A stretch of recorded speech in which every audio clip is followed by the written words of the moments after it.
Lena was 34. She had a job, two kids, and a front door that saw a parcel most days. New shoes for her older kids, a birthday present she ordered too late, more coffee pods, and the bath mat she'd forgotten she had even bought. Most days she had 2 or 3 deliveries on the way and couldn't have said which was which. So when a text said one of them hadn't arrived, it wasn't news. It was just Tuesday.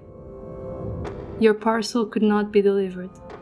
A redelivery fee of €2.49 is required to reschedule. Confirm your details here. The delivery company's name sat at the top, the same one whose van she saw on her street every day. There was a link. There was a small annoying fee, and there was never any time, so she didn't stop to think. €2.49 is not a sum a busy woman questions. She tapped the link between 2 work emails. The page looked exactly like the courier's, down to the colors and the little van logo. It asked her to confirm her address and phone number so the parcel would reach her. Then it asked for a card to take the fee, the long number, the date, the 3 digits on the back. €2.49. She typed it in. The page thanked her, and she went back to her day, expecting the parcel the next morning. 2 days later, her phone rang. The screen showed her bank's name. She picked up. The man was from the fraud team, calm and quick. He could see someone trying to use her card from another country. He'd blocked a couple, he said, but 2 or 3 more were already going through and would clear within the hour, unless each one was cancelled. He'd cancel the card straight after. First, the bank would text her some codes to stop the payments, and she should read each one back to him. The text came through from the bank's real number, in the same thread as her real messages. Do not share this code. She read them out, one after another, while the kettle boiled and a child called from the next room, grateful her bank had caught it so fast. Stop for a second. Stand where Lena stood. Nobody had threatened her. She had paid the courier €2 to bring a parcel, the most normal thing in her week. Then her own bank rang, on the real bank number, to help her stop a fraud. Every step made sense from where she sat. Each one felt like being looked after. The next morning, real charges started showing in her app. That was when Lena understood. She called the bank herself, on the number printed on her cards. They froze what was left and clawed back what they could. But most of her money was already gone. More than €2,000, taken in small payments spaced a few minutes apart. The fee that started it all was €2.49. There was no parcel, no missed delivery, no fee, no courier waiting for €2. The same text had gone out to thousands of people that day, costing the senders almost nothing. Most of them, like Lena, were waiting on a parcel.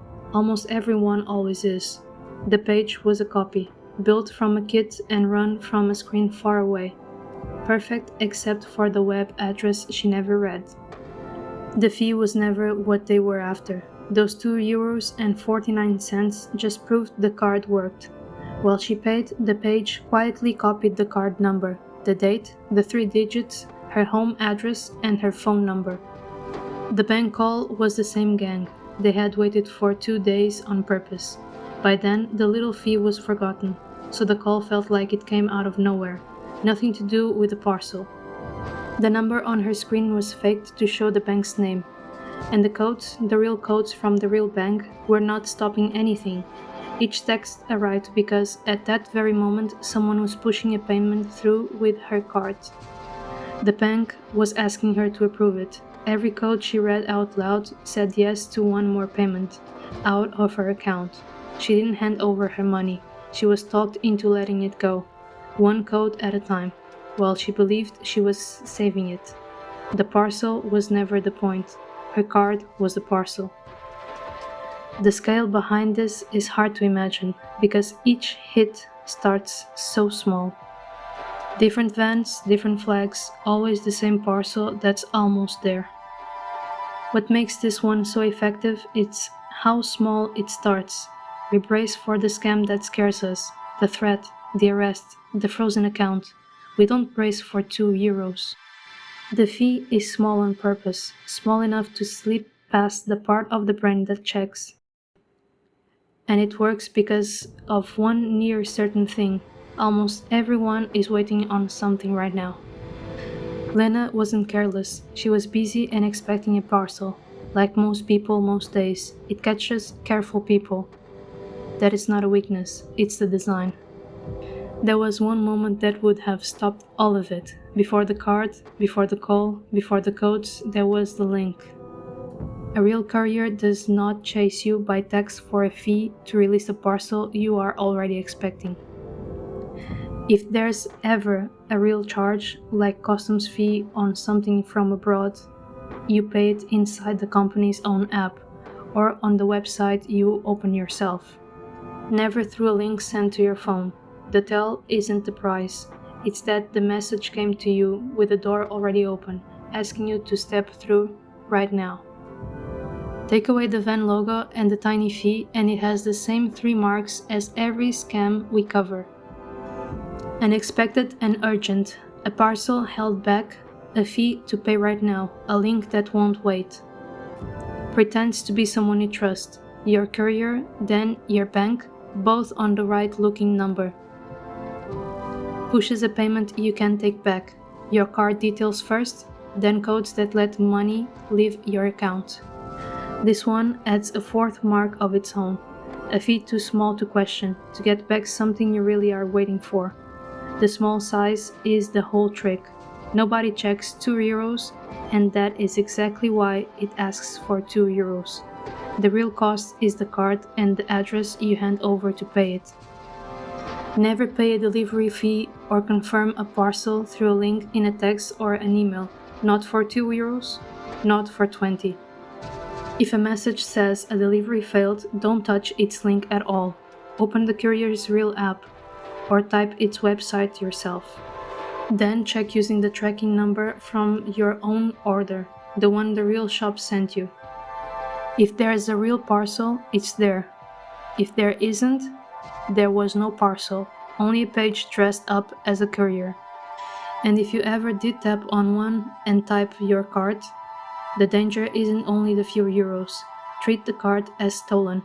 Call your real bank yourself on the number on the back of the card and have it replaced.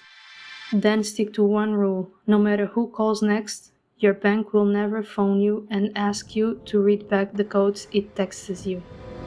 Those codes approve payments. Reading one out loud to a caller is signing for money going out, no matter how urgently the fraud team says it is, to keep your money safe. Real banks don't need your help to stop a fraud, they just stop it. One more thing, because this works in every form at every front door. The same kit that fakes a courier fakes a customs office, a toll, a tax, a parking fine, any small bill that feels normal and arrives by text. And it doesn't care who you are. It lands on a student waiting for a phone case, the grandfather waiting for his pills, the newcomer who orders everything online because the shops are still strange.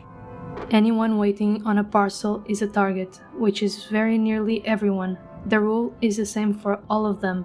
The courier doesn't text you for money, and your bank doesn't ask for the code.